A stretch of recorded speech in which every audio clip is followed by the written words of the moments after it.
বিহু বুলি মা আৰু মই ওলাইছোঁ এনাই পুঠাৰ ঘৰলৈ বুলি। বাটতে এনাই পুঠালৈ মাছো লৈ লৈছোঁ, লোকেল মাছ।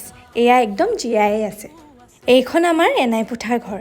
আমাৰ বাবে খুব মৰমৰ এখন ঘৰ।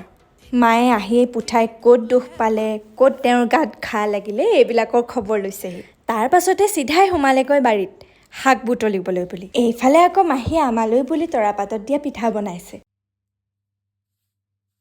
আমাৰ এনাই হাতৰ আচাৰৰ সোৱাদেই সুকীয়া।